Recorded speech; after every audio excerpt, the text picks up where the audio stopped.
Nakatakdang pirmahan ni Pangulong Bongbong Marcos ang batas na magpapaliban sa barangay at sangguniang kabataan elections na gaganapin sana ngayong Disyembre.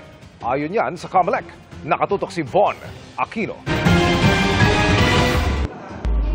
Sa unang araw ng 10-day voters registration para sa Barangay and Sangguniang Kabataan Elections o BSKE, isang mahalagang anunsyo ang natanggap ng COMELEC mula sa Office of the Executive Secretary. Kino-confirm sa atin sa 12 ng Agosto, alas 2 ng hapon, ay magkakaroon ng formal signing ceremony.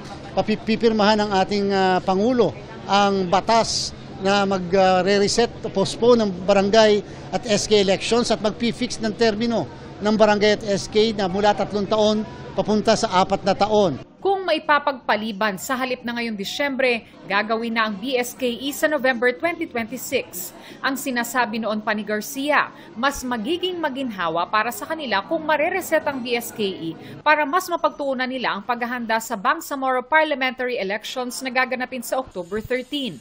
Sa kabila ng kumpirmasyong ito ng Malacanang sa COMELEC, sabi ng COMELEC tuloy-tuloy pa rin yung kanilang preparasyon tulad ditong voters registration at yung kanilang procurement hanggat hindi pa nila pinal yung postponement ng barangay at SK elections.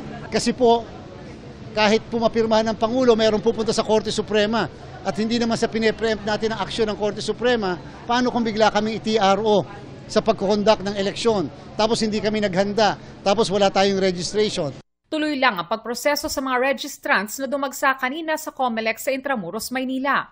Pila rin ang mga nagparehistro sa Register Anywhere program sites tulad sa Mabini Hall sa Rizal Park sa Luneta, Maynila.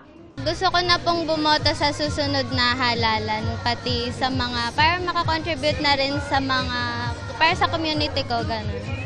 Ang Register Anywhere Anytime hanggang August 7 lang, samantalang ang regular registration sa mga local COMELEC naman ay hanggang August 10. Bukas ang voters registration simula 8 a.m. hanggang 5 p.m. Lunes hanggang Linggo. Inaasahan ng COMELEC na posibleng umabot sa 100 milyon na magiging registered voters para sa BSKE. Para sa GMA Integrated News, Von Aquino, Nakatutok, 24 Oras.